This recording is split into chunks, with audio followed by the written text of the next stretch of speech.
بسم اللہ الرحمن الرحیم۔ السلام علیکم، میں ہوں ڈاکٹر طاہر عزیز ظفر، اپنے چینل ہسٹری اینڈ فور سے ایک نئے پوڈ کاسٹ کے ساتھ۔ اسلامی تاریخ اور خصوصاً اسلامی تصوف کی روایات میں بعض واقعات اور اقوال ایسے ملتے ہیں جو بظاہر عام فہم عقل کے لیے پیچیدہ بلکہ بعض اوقات حیران کن محسوس ہوتے ہیں، مگر جب انہیں ان کے اصل روحانی، باطنی اور اصطلاحی تناظر میں سمجھا جائے تو وہ نہ صرف قابل فہم ہو جاتے ہیں بلکہ انسان کے ایمان، معرفت، اللہ کی قدرت پر یقین کو مزید مضبوط کر دیتے ہیں۔ حضرت شیخ عبدالقادر جیلانی رحمۃ اللہ علیہ سے منسوب مشہور قول میرا پاؤں ہر ولی کی گردن پر ہے بھی انہی اقوال میں سے ایک ہے، جسے صدیوں سے اہل علم، صوفیہ اور محققین مختلف زاویوں سے سمجھنے اور بیان کرنے کی کوشش کرتے آئے ہیں۔ اس قول کے بارے میں ایک طرف یہ سوال اٹھایا جاتا ہے کہ دنیا بھر میں موجود اولیاء کرام کو اس کا علم ایک ہی وقت میں کیسے ہوا، اور دوسری طرف یہ بات بھی زیر بحث آتی ہے کہ اولیاء کرام کا اپنی جگہ گردن جھکا دینا کیا معنی رکھتا ہے؟ کیا یہ کوئی جسمانی عمل تھا؟ کیا ذاتی برائی کا اعلان تھا، یا صرف تصوف کے مخصوص نظام، کشف اور روحانی مراتب سے متعلق ایک باطنی حقیقت کا اظہار تھا؟ انہی بنیادی سوالات کے درست محتاط اور مشیت کے دائرے میں رہتے ہوئے جواب کو سمجھنے کے لیے کوشش کرتے ہیں۔ ہم کشف، ولایت، نظام روحانیت اور صوفیانہ اصلاحات کو جذبات کی بجائے علم اور توازن کے ساتھ دیکھنے کی کوشش کرتے ہیں، تاکہ ہم غلو کا شکار نہ ہوں اور نہ انکار کی انتہا کو پہنچیں۔ تصوف میں جس نے نفس کو مارا وہ ولی بنا، میرا پاؤں ہر ولی کی گردن پر ہے قول کے حق میں مشہور علماء کرام کی اگر بات کریں، یہ علماء اس قول کو تصوف، حجاز، روحانی منصب اور باطنی معنی کے ساتھ درست مانتے ہیں۔ امام جلال الدین سیوطی رحمۃ اللہ علیہ نے فرمایا، جو کہ اپنے مقام میں جلیل القدر محدث، فقیہ، صوفی تھے، موقف ان کا تائید میں ہے۔ امام سیوطی رحمۃ اللہ علیہ فرماتے ہیں، اولیاء کاملین میں سے بعض ایسے اقوال صادر ہیں جو حال کے غلبے میں ہوتے ہیں، ان کا ظاہری معنی مراد نہیں لیا جاتا۔ نتیجہ سیوطی کے نزدیک یہ قول حال وجد اور روحانی منصب کا اظہار ہے، تاکہ تکبر کا کوئی نشان۔ امام عبدالوہاب شیرانی رحمۃ اللہ علیہ فرماتے ہیں، جو کہ عظیم صوفی اور محدث تھے، انہوں نے اس کی واضح تائید کی ہے۔ وہ لکھتے ہیں کہ شیخ عبدالقادر جیلانی رحمۃ اللہ علیہ اپنے زمانے کے غوث اعظم تھے، اور تمام اولیاء ان کے فیض سے محتاج تھے۔ جیلانی رحمۃ اللہ علیہ کے مطابق یہ قول نظام ولایت کی نمائندگی کرتا ہے، نہ کہ ذاتی برائی کی۔ شاہ ولی اللہ دہلوی نے، جو کہ بہت بڑے محدث، مجدد، متوازن فکر رکھنے والے انسان تھے، انہوں نے اس کی مشروط تائید کی ہے۔ شاہ صاحب فرماتے ہیں کہ بعض اولیاء کو اللہ کی طرف سے روحانی قیادت عطا ہوتی ہے، ان کا فیض دوسروں تک پہنچتا ہے، یعنی اگر قول کو فیض و ولایت کے تناظر میں لیا جائے تو یہ درست ہے۔ امام ابن عطا اللہ سکندری رحمۃ اللہ علیہ فرماتے ہیں، تصوف کے اصول بیان کرتے ہوئے کہا، اولیاء کے کلمات کو باطن کے بغیر سمجھنا گمراہی کا سبب بنتا ہے۔ یہ اصول اس قول پر مکمل طور پر لاگو ہوتا ہے۔ قول کے خلاف مشہور علماء کرام کی اگر بات کریں، بعض علماء یا تو سند پر اعتراض کرتے ہیں یا عوام کو غلط فہمی کے خدشے کی وجہ سے مخالفت کرتے ہیں۔ شیخ الاسلام ابن تیمیہ رحمۃ اللہ علیہ، جو ان سخت تنقید کی ہے، ان کو اگر عوام میں اس طرح کے اقوال بیان کیے جائیں تو وہ ایگزیگریشن یا غلو کا سبب بن جاتے ہیں۔ ان کا اعتراض سند قطعی نہیں، ظاہر میں خطرناک مفہوم نکل سکتا ہے۔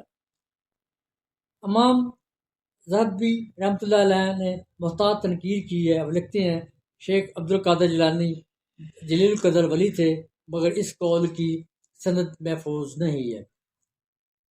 بعض علماء شخصیت مسلم، مگر قول روایتاً مشکوک ہے۔ علامہ البانی رحمۃ اللہ علیہ فرماتے ہیں کہ حدیثی اصول پر رد کرتے ہیں، ان کے مطابق یہ قول نہ حدیث ہے نہ صحیح سند سے کوئی ثابت ہے۔ البانی رحمۃ اللہ علیہ کا اعتراض صرف سند پر ہے، تصوف کے مفہوم پر نہیں۔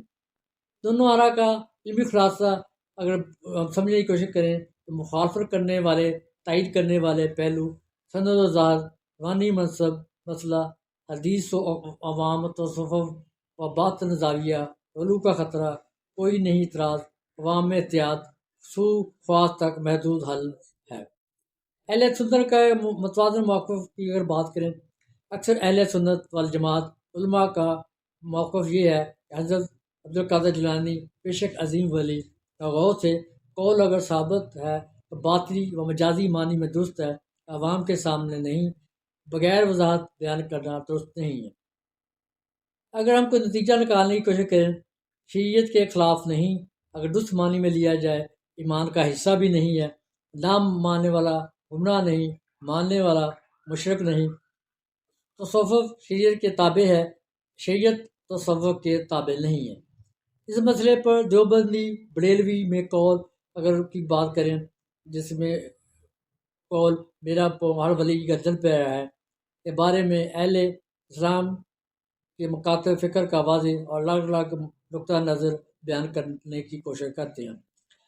بریلوی مکتبہ فکر کی اگر بات کریں، مکمل تائید کرتے ہیں، یہ قول حضرت غوث اعظم جیلانی کا مانا جاتا ہے۔ اس کا مطلب ہے جسمانی پاؤں نہیں بلکہ روحانی قدم، منصب ولایت اس سے مقصود ہے۔ حضرت جیلانی رحمۃ اللہ علیہ اپنے زمانے کے غوث تھے، اس لیے تمام اولیاء ان کے فیض کے تحت تھے۔ اس قول کو نظام ولایت اور روحانی قیادت کا اظہار سمجھنا چاہیے۔ قول درست ہے مگر باطنی مجازی معنی میں۔ دیوبندی مکتبہ فکر کی اگر بات کریں، مساعد مشروط قبولیت ہے، حضرت عبدالقادر جیلانی رحمۃ اللہ علیہ کی ولایت اب بزرگی مسلم ہے، لیکن اس قول کی سند قطعی ثابت نہیں ہے، اور قول مانا جائے تو اس میں اہل علم تک محدود ہے، عوام کے سامنے بغیر وضاحت بیان نہ کیا جائے، شریعت کے خلاف کوئی بات قابل قبول نہیں ہے۔ قول پر ایمان ضروری نہیں، غلط معنی لینے سے احتیاط لازم ہے۔ اہل حدیث سلفی مکاتب فکر کی اگر بات کریں، موقف واضح طور پر رد ہے، نہ کہ یہ قرآن سے ثابت ہے نہ حدیث سے ثابت ہے۔ اولیاء کا احترام ضرور، مگر اس قسم کے اقوال غلو کا سبب بنتے ہیں۔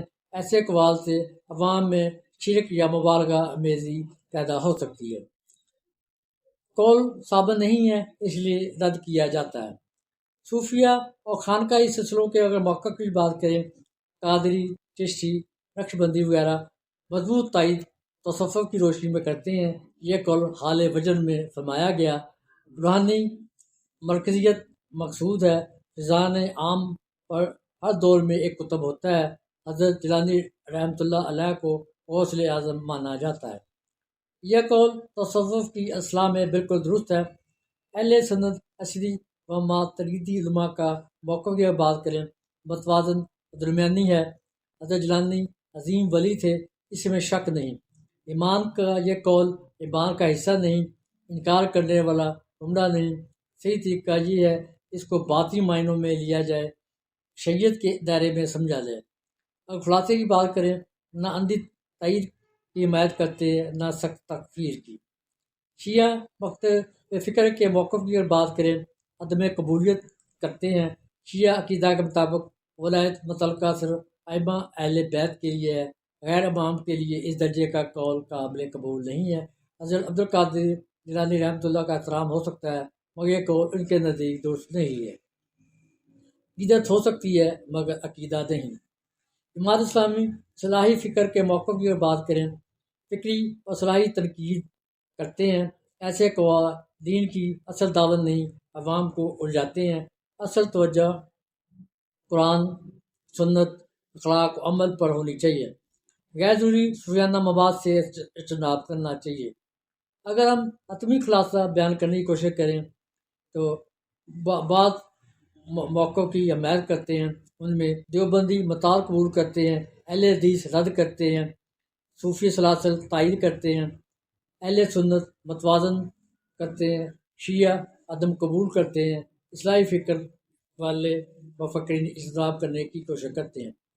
یہ قول اسلام کا بنیادی عقیدہ نہیں ہے۔ نہ ماننے والا گناہ گار نہیں، ماننے والا مشرک نہیں، اگر یہ درست معنی اس کے لیے جائیں۔ شریعت اصل ہے، تصوف اس کی خدمت ہے۔ حضرت عبدالقادر جیلانی کی ولایت اور بزرگی مسلم ہے، لیکن اس قول کی سند قطعی ثابت نہیں ہے۔ ہم اگر بات کریں شیخ عبدالقادر جیلانی رحمۃ اللہ کو یہ عظمت غوث اعظم کا مقام کیسے ملا؟ حضرت شیخ عبدالقادر جیلانی رحمۃ اللہ علیہ کی ولادت باسعادت یکم رمضان 470 ہجری عیسوی مطابق 1078 میں ایران کے علاقے جیلان میں ہوئی۔ علماء اور اولیاء کا اجماع ہے کہ آپ مادرزاد ولی تھے، یعنی پیدائش سے ہی اللہ کی خاص نعمت ولایت سے نوازے گئے تھے۔ آپ کی والدہ ماجدہ فرماتی ہیں کہ رمضان کے مبارک میں آپ دن بھر دودھ نہیں پیتے تھے، جو بچپن میں ہی روزہ رکھنے کی ایک کرامت تھی۔ بچپن سے ہی آپ میں غیر معمولی علامتیں ظاہر ہوئیں۔ 10 سال کی عمر میں آپ کو احساس ہو گیا آپ کو ولایت کا منصب ملا ہے۔ آپ سید ہیں، حسن حسینی نسل سے، جو آپ کی روحانی برتری کی بنیاد تھی۔ تخلیقی طور پر اگر تصور کریں، ایک چھوٹا سا بچہ جیلان کی وادیوں میں کھیل رہا ہے، مگر اس کی آنکھوں میں الہی نور جھلک رہا ہے۔ آسمان سے آوازیں آتی ہیں کہ یہ وہ ہستی ہے جو اولیاء کی سردار بنے گی۔ تعلیم، ریاضت، مجاہدے۔ 18 سال کی عمر میں آپ بغداد تشریف لائے، جو اس زمانے کا علمی اور روحانی مرکز تھا۔ آپ نے حنبلی فقہ، حدیث، تفسیر اور دیگر علوم میں مہارت حاصل کی۔ آپ کے اساتذہ میں بڑے بڑے علماء شامل تھے، مگر آپ کا حقیقی سفر تصوف کا تھا۔ آپ نے کئی سال سراؤں ویلانوں میں شدید ریاضتیں کی، بھوک پیاس تنہائی برداشت کی، نفس کی تطہیر کے لیے سخت مجاہدے کیے، کئی سال جنگلوں میں رہے جہاں جنات اور وحشی جانوروں سے ملاقاتیں ہوئیں۔ اللہ کی حفاظت سے محفوظ رہے۔ یہ ریاضتیں آپ کو فنا فی اللہ کی منزل تک لے گئی۔ اس دور میں آپ نے شریعت کی سخت پابندی کی، زہد و تقوی اختیار کیا۔ آپ نے لاکھوں لوگوں کو توبہ کروائی، گناہ گاروں کو ہدایت دی، یہودیوں اور عیسائیوں کو اسلام قبول کروایا۔ آپ کا مدرسہ بغداد میں علوم ظاہری اور باطنی کا مرکز تھا۔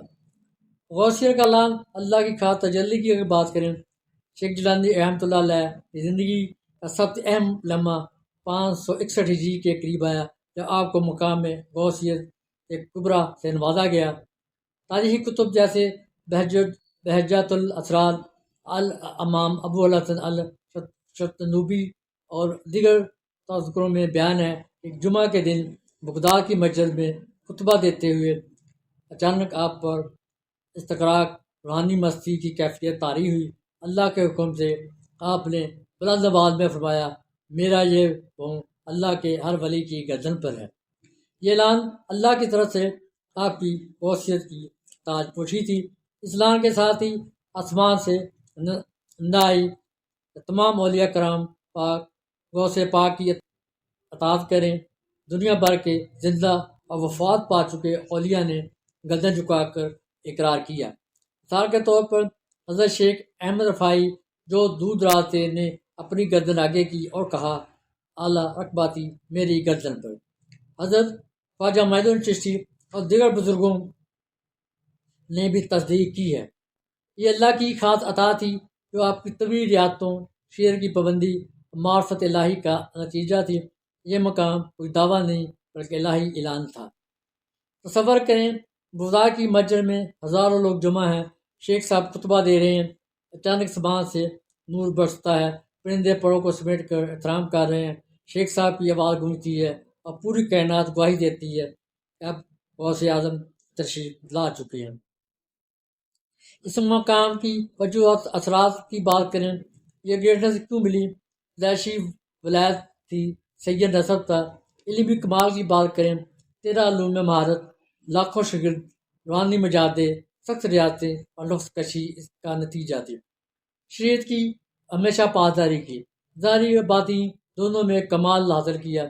اللہ کی محبت اور قرب جو فنا اور بے باس کی منزلیں طے کرنے سے ملا۔ اس مقام کے بعد قادری سلسلہ پھیلا، جو آج دنیا میں بھر میں ہے۔ آپ کی کرامات مدد آج بھی مشہور ہے۔ یہ اللہ کی خاص عطا تھی جو آپ کی طویل یادتوں، شریعت کی پابندی اور معاف سے الہی کا نتیجہ تھی۔ یہ مقام کوئی دعویٰ نہیں بلکہ الہی اعلان تھا، اللہ کی محبت اور قرب کا نتیجہ تھی جو فنا اور بعض کی منزلیں طے کرنے سے ملا۔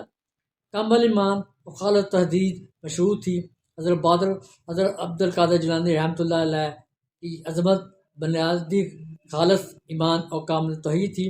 آپ نے کبھی اللہ کے سوا کسی پر بھروسہ نہیں کیا، غیر شریک عقیدے کو قبول نہیں کیا، ہر حال میں اللہ پر کامل توقع رکھا، شریعت کی سخت پابندی کی۔ آپ کی عظمت کا سب سے بڑا سبب یہ تھا کہ آپ فقیہ بھی تھے، محدث بھی تھے، صوفی بھی تھے۔ آپ فرمایا کرتے تھے جو شخص شریعت کے بغیر تصوف کا دعویٰ کرے وہ زندیق ہے۔ نماز روزہ حلال و حرام میں انتہائی سخت تھے، سنت رسول کی مکمل پیروی کرتے تھے، غیر معمولی تقوی اور مجاہد نفس کا اظہار کیا۔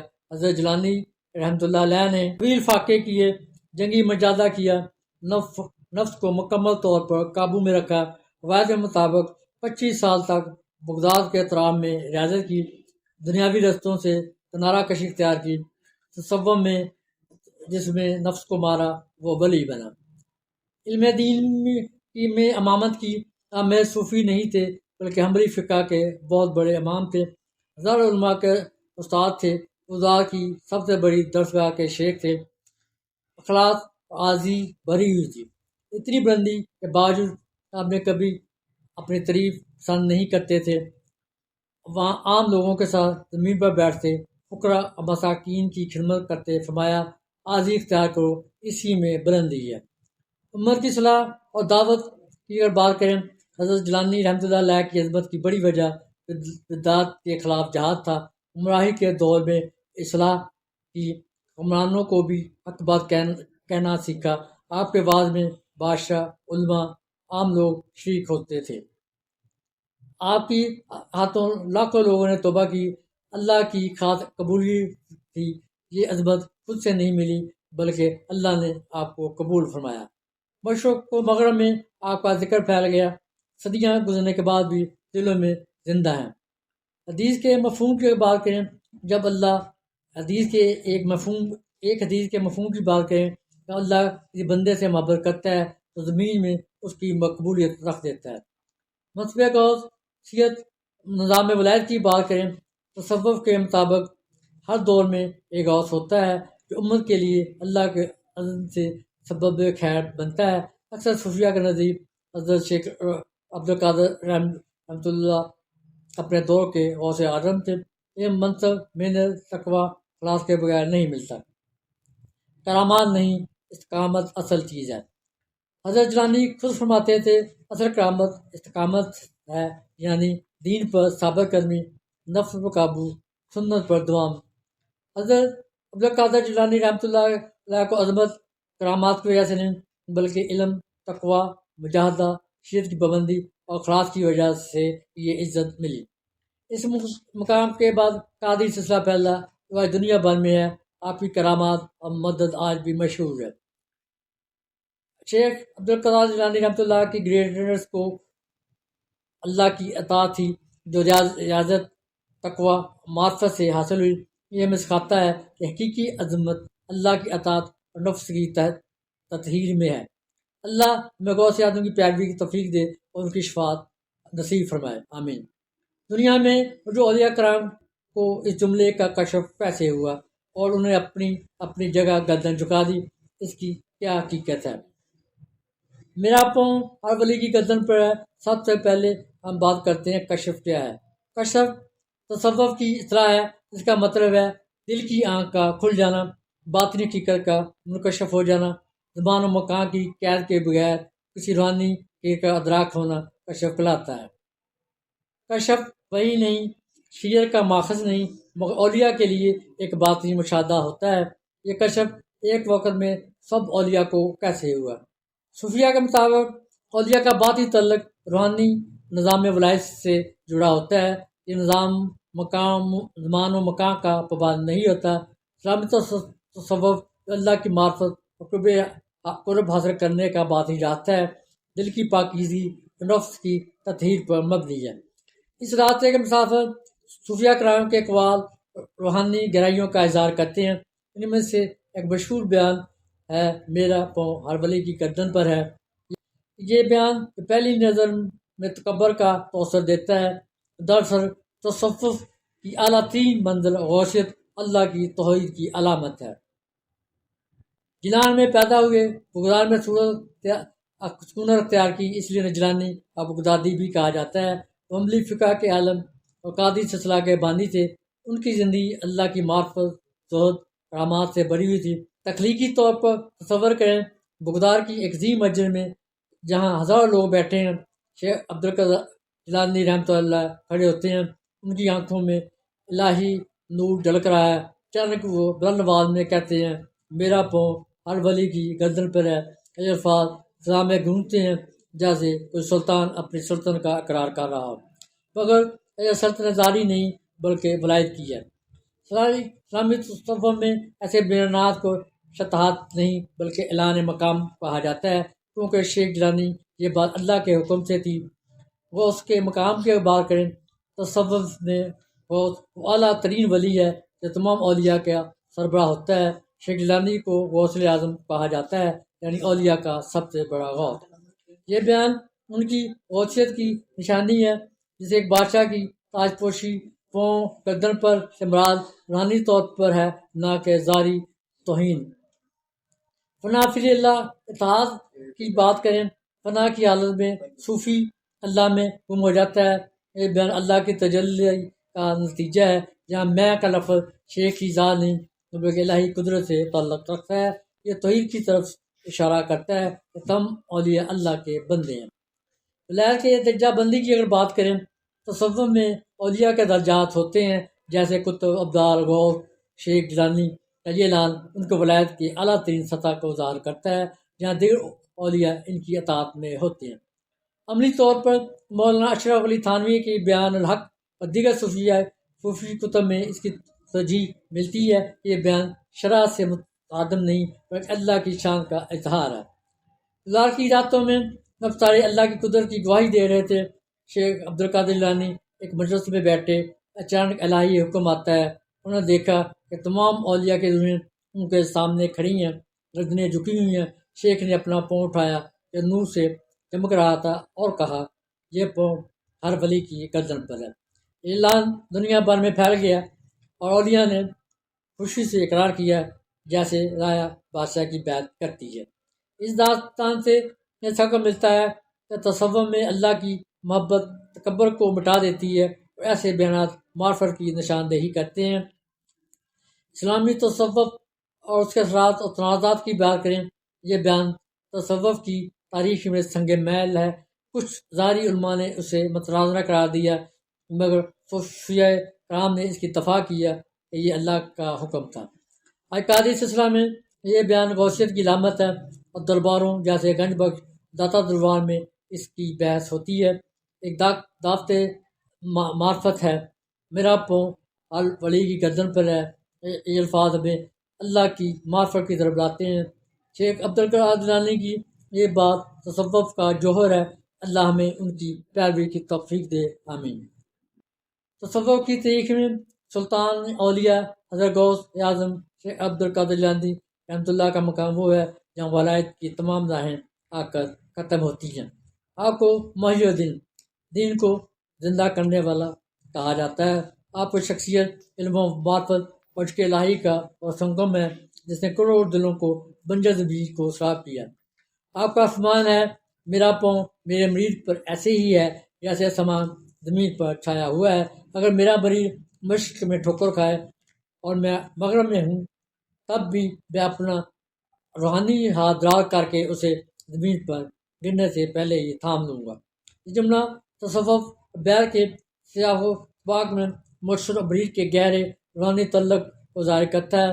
اس کا مطلب ہے کہ جس طرح آسمان زمین کو ہر طرف سے اپنے سائے میں لیے ہوئے ہیں، اس سے تحفظ فراہم کرتا ہے، اس طرح پیر و مرشد غوث اعظم دستگیر رحمۃ اللہ علیہ کی روحانی توجہ اور دست شفقت اپنے مرید پر ہر وقت سایہ فگن رہتی ہے۔ جیسے آسمان زمین کے لیے ایک چھت کی مانند ہے، اسے بیرونی افات سے بچاتا ہے۔ اس طرح سے غوث پاک کا ہاتھ یعنی ان کی روحانی قوت اور دعا مریض کو گمراہی شیطانی وصفوں سے محفوظ رکھنے کی علامت ہے۔